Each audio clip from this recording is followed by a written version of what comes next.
Broadcasting live from the center of the universe. It's Business School Without the BS. Featuring optometrist turned entrepreneur, Dr. Robert Zellner, with USSBA Entrepreneur of the Year, Clay Clark. It is the Thrivetime show. Let your boo begin. Where we drop knowledge bombs for you in Portland.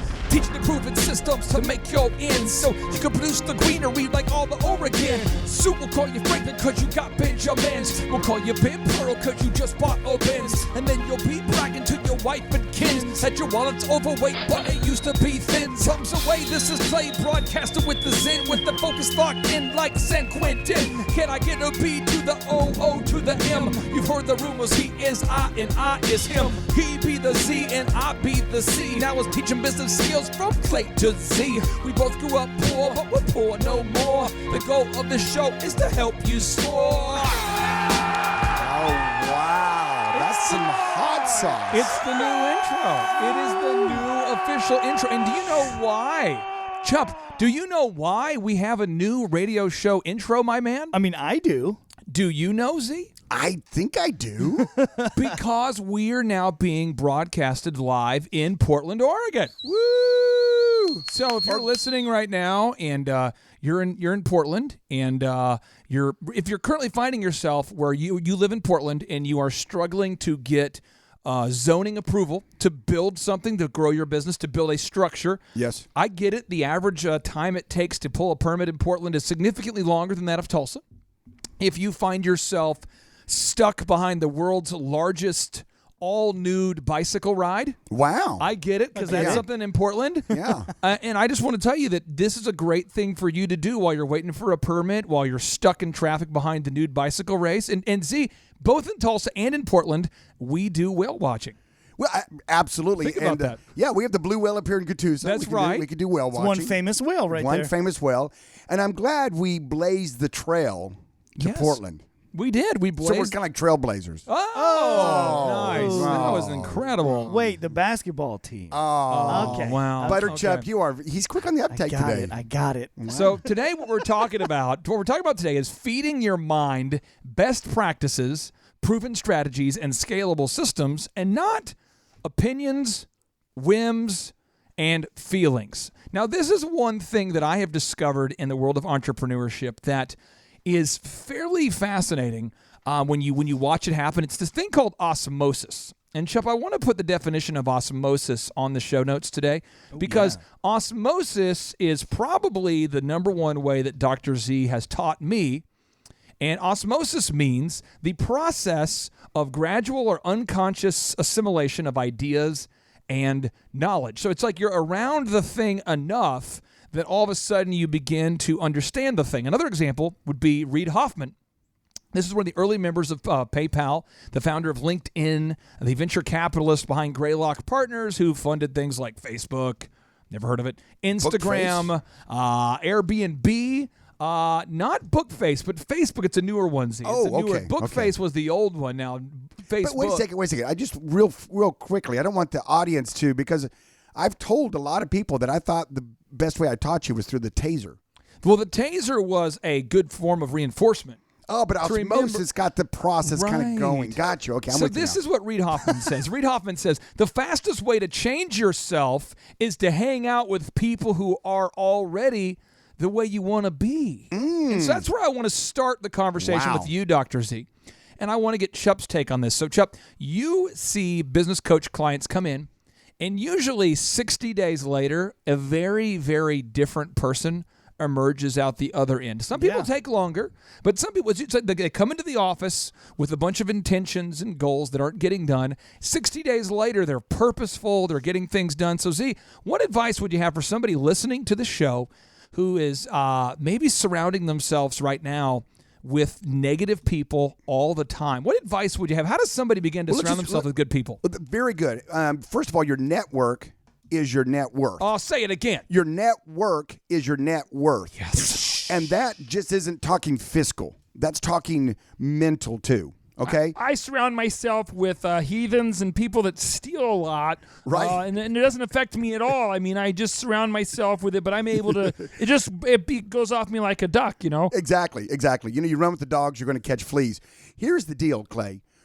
Everybody out there listening right now, This is going to sound kind of mean.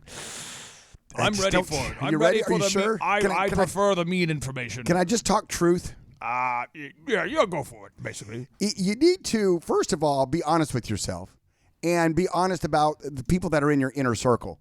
And if any of those people in your inner circle are, I'm just going to say the word, idiots. Idiotos. Idiots. Idiots. You know Not what I- very and you- smart. And you know what I mean out there. You need to just get rid of them. You need to Punt. ghost them. Need to say no more, no It's more. 4th and 4. I wanna- 9. I want to share with you the 3 signs you're around idiots. These are 3 signs, and Chuck, we can put these on the show notes because yeah. this is a good audit here. These are 3. Yeah, these are 3. If the people that you're around you are constantly saying there was a miscommunication, there is a strong probability that either you or they are idiots. Because I'm around Z consistently, and I can think on a hand or maybe a finger of a time where you go, oh, there was a miscommunication. Right. But there's people that are perpetually in a state of miscommunication. This is what they do. Okay. The second sign is they say, I forgot. Oh. I forgot. I don't remember. Z, in a hypothetical world, I'm working for you right now in your office, and you asked me to do something, and I didn't have a chance. I forgot. What would you say to me if I said to you, I forgot? I would say we'll do it again, and I'm going to forget to pay you. But you, That's how it works. So again, Yeah. now the other thing is people who argue everything emotionally. Everything. Oh, You're where trying to make a performa with this person. It's emotional. You're trying to raise prices. It's emotional. You're trying to fire somebody who's literally stealing from the business, whether it be not doing their job or stealing cash. And every time there's a logical conclusion that needs to be done, the person just can't do it. Wait a second. So you're telling me that someone that spends half the day on the book of face The book of the face. and snap It's a gramming it's a snap of the face. and Snap of the face. instant something. The book of the face. You're telling me that they're really stealing from you? Wow, that's harsh. I like to look at that as they screw me. They screw me. They screw them. They take a pie. They take the piece of the pie. You got to clock out and clock it back in every time you look at the book of the face. You know. I mean, You like it a juice? Unbelievable. So I'm just saying, though, this is probably a strong indication that you are around idiots if they say those 3 things all the time. all the time. It's a move. Hey, there was a miscommunication. I forgot. They argue with you emotionally. Now, the little sub moves under those 3 that are just common is if they're always perpetually late, they just constantly are super duper late. Yeah.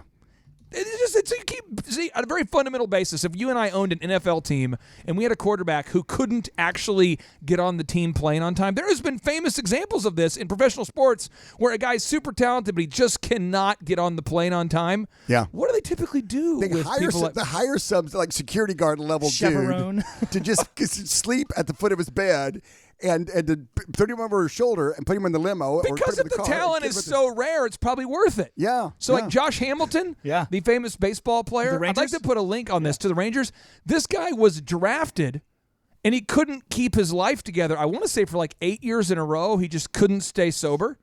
So the Rangers are going, hey, here's the deal. We'll sign you, but we need a chaperone to follow you around everywhere. everywhere. But the trade-off was worth it because he had like an MVP season. Chip, I want to put a link to his stats because his stats are absurd. It was like he's not even playing professional baseball. He gets a chaperone. Now he's the man. Now the Angels sign him and they get rid of the chaperone and he just goes in the toilet again. Yeah, imagine that. So I'm just saying right now, if you're listening to the show today and you're surrounded by people that are idiots, it's going to slow you down. Other signs you're surrounded by idiots, just little these are sub moves, little subsets of the main three reasons to worry you're surrounded by idiots. Is if the people who are around you all the time are constantly having drama. Oh. I turn it over to you. Such an easy one for you, but you see. Since I grew up a thespian, I think I'll handle the drama question. I tell you what, folks, drama is the resource sucking, emotional, love sucking. That's the sound of drama What's effect crazy on your life. is you and I are together terrible. all the That's time, and horrible. we never have drama. We don't have drama. Drama? It's Or crazy. does it could be. It Because could be we- a silent D. It could be just Rama. Because I we don't know. understand how life works. So this is how again, drama. Now another sign you're surrounded by people Well, that are this is one that's really high on my list. drama. negative people. Oh, just negative. I tell you what, folks, if you have a lot of negative people around you, you cannot build a wall around your mind enough to keep it from affecting you. You know, and so if someone's just constantly negative, they're constantly pulling you down, they're constantly wanting to steal your joy because they can't manufacture it on their own. Those are the kind of people you don't have to have in your inner circle. Another step away a few Another circles. example. This is like not an intentional negative, but it ends up producing a negative. Is it's people that have a new idea every day. Oh, yeah. And they forgot about the old idea. So you said to your staff member, hey, every day I want you to check inventory for the optometry clinic and then send me once a week a report or once a month a report. So it's an order like going on every single month. Yeah. I want an inventory report so we never run out of a certain frame. Sure. And if I'm an idiot, I'm the kind of person that would say, okay, and then every 30 days I forget to do it, but I have a new idea. I love your story about when you worked in the restaurant and the guy kept forgetting to order food. All and so the he'd be time. like, okay, guys, we're going to have steaks. All we have tonight is chicken and a little bit of shrimp. It You was know? so embarrassing. We work at Applebee's. I remember this. My boss constantly would pull us aside and go, guys, here's the deal. We're some things have happened, and we're running low right now on shrimp.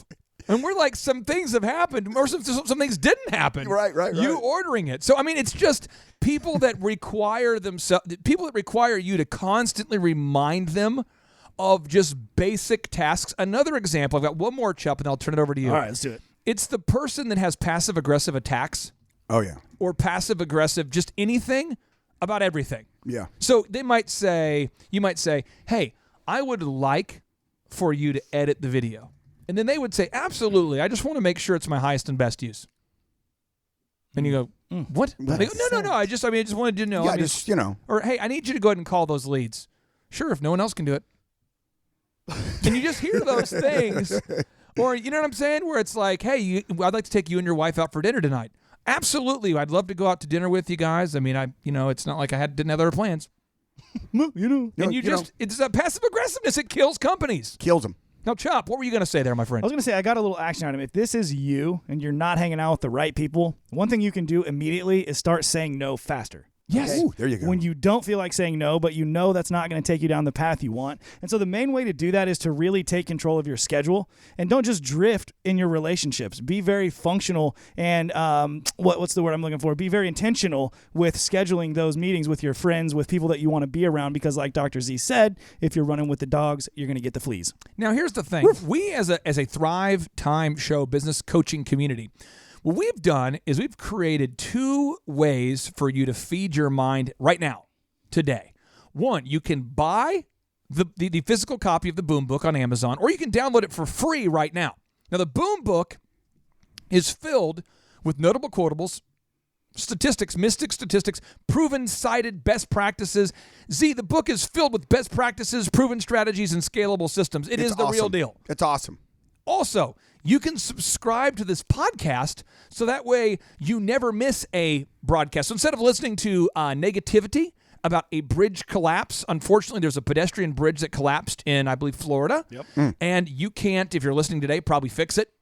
And knowing a lot about it probably won't impact your life in a positive way. But if you would rather take that negative time and fill it with positive things, you can do that. And when we come back from the break, we're going to talk to you about, we're going to break down this notable quotable about the importance of being intentional about what you feed your mind. You see, your mind is what your mind is fed. Think about that. Your mind is what your mind is fed. Stay tuned. It's the Thrivetime Show on your radio. And back to a show that's cooler than the other side of the pillow. It's the Thrivetime Business Coach Show. It's the Thrivetime Show on your radio. Get it on the broadcast or the podcast down low. We'll teach you the moves to make your business roll. Provide you the fuel to make you want to go. Whether you're a startup or a big-time baller, we'll teach you the systems to increase your dollars. Google Optimize, sales multiplies. We cite it all so we never lies. Pitch yourself as a truth, not a fable. My name is Clark, but I ain't Clark Gable. Next to me, it's Z, he owns Staples. And you can too if you unplug the cable. Wow, is that a new genre? Is that jazz rap? What it is I'm finding a lot of street vendors, and I love brass.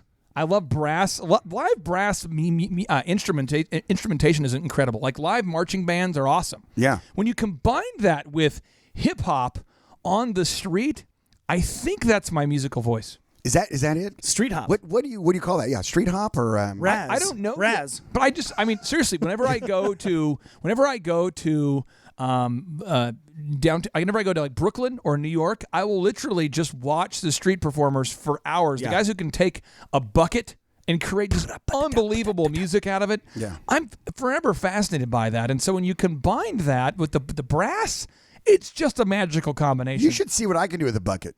Really? Yeah, I can carry stuff. He can kick it. I can stand on it. Can you kick it? To reach Yes, the he high can. shelf? Can he kick it? Yes, he can. I can do a lot with a bucket. I'm pretty creative. You know, on tomorrow's show, let's talk about what you can do with a bucket and a block of wood. Ooh, A lot. Log. It's big. It's heavy. It's wood. A log. I'm a bucket man and I'm okay. I kicked my bucket just the other day. I think the turkey has just entered inside the Hello, Man Cave Tom. studios here. So we're talking about how your mind is what the mind is fed. And for those of you who have not yet booked your tickets for our next in-person Thrivetime show workshop, we have about 40 tickets left. And I would highly recommend that you book those tickets while supplies last, because when you meet... just type in Thrivetime Show reviews into Google and just listen to the video reviews from people. And so many people said, I met other entrepreneurs just like me, people that are used to waking up at 5 a.m. every day, people who are used to being financially free, but they're trying to create time freedom. I met other people just like me who understand what it's like to manage a team of people. And when you surround yourself with people that empathize and get what you're going through, it's a powerful thing. Now, David J. Schwartz, the best-selling author of The Magic of Thinking Big, writes, your mind is what the mind is fed. Dr. Z, break that down, my friend. Well, I tell you what, it's the same analogy as this. If I went out in your backyard and I planted corn, Right. rows and rows of corn, and came back, a couple months later, Right. and turnips were growing, What? I would be shocked. Shocked. I would be shocked. Shaka Khan. But yet we plant, some people do, all kinds of negative and bad things in their mind, and they're shocked that negative and bad things are growing out of their mind. This was a thing that you taught me through osmosis and then actually verbally one time. There was a gentleman who was asking you about how to deal with people that don't do their job. And I won't get into the details because it was a man cave session. So some of the details just cannot be on a radio show. Cannot be. Throat punch. But you explained to a gentleman that if he were to do certain painful acts to his anatomy, it would be less painful than it would be for him to go ahead and just fire the person. And you pointed out to the guy that he was surrounding himself with a village of idiots, and the only thing that could grow out of that flock of morons was more morons. I mean, it was amazing. And the clarity of him knowing that, and you didn't say this notable quotable, but you live this notable quotable. Tim Ferriss, the best-selling author of The 4-Hour Work Week, says, you are the average of the 5 people you most associate with. And Chup, you see this all the time where we'll have a client that grew up poor, which, oh, by the way, I want to put the stats on the show notes, but there's a book called The Millionaire Next Door, The Millionaire Next Door. And if you type in The Millionaire Next Door and the New York Times, Chup, you'll find it. But the statistic shows that over 8 out of 10 multimillionaires grew up poor. So if you're somebody who's growing up poor, Z, right. Growing up poor, Chup, and you want to leave poverty, you have to leave the people behind. You have to leave poverty. So, Chup, many clients we work with, think of a client right now, think of one in your mind who's really doing well, but had to completely change his or her ways of doing business. I would say we talked about him the other day on the show, but he just continues to update me and he keeps grinding. So Lanny Smith with Arrival 3D. He's a new baby. He got himself a new baby. He's a new baby? He is a brand new baby. He started a business at 3 months old. He is on fire. This is a great story. No, so he just really has taken command of his schedule lately, and it's awesome watching him change the way he operates because he used to be one of these late night guys, and it was really hard for him to get up and manage his team in the morning. Therefore, things were happening, right? Because he was getting all that work done at night. Here's a negative, a series of statistics that have a positive outcome if you change your ways. According to Forbes, 90% of startups fail. Oh. According to Forbes, 8 out of 10 businesses fail. Just over existing companies. According to CBS News and World Reports and the U.S. Chamber, 75% of employees steal from the workplace. According to CNN Money, the average American has less than $500 saved. Chup, I want to put this on the show notes, but according to Forbes, 70% of Americans hate their jobs. According to Gallup, 17% of employees are actively disengaged and actually trying to harm the company they work for. 17%. So I say all this to say that if you are going to have success, you've got to change the ways you're doing business. And Z, a successful company is ran completely, it's radically different than a non-successful company. So I'm going to go through what a non-successful company thinks, and you tell me what a successful company thinks. Here we go. Okay, that's fair. That's so fair. A non-successful company says, I'm going to do advertisements that are kind of safe because I don't want to offend anybody. I don't want to upset anybody. I want to maintain homeostasis. I want to keep it calm, copacetic, very conservative ads. And a successful business owner says, what about ads? They follow our rules. They have three focal points of ads that are going out there. They're staying consistent with them. They have a no-brainer in them. They have branding that's awesome, and they have their purple cow. I don't want to have an offer that stands out, though. I don't want to do that. I don't want to stand out. Now you're telling me I got to get in the cattle business to have a successful company? You're telling me I got to go get a cow and paint it purple? An unsuccessful business owner would say, you know what? I need to coach people up who work for me because people change all the time. People are very dynamic. In fact, I hire people with low character who have great skill, and I just coach them up. See, they change. I watch them change all the time. Throat punch. The successful company says, oops.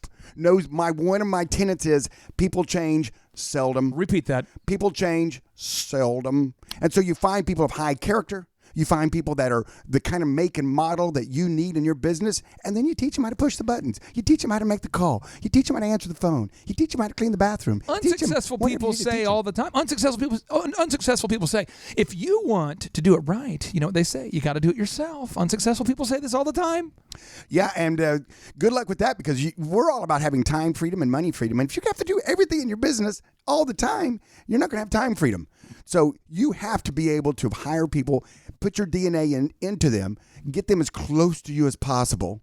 Did you hear that? As close to you as possible. Come on. Nobody's going to love your business as much as you do.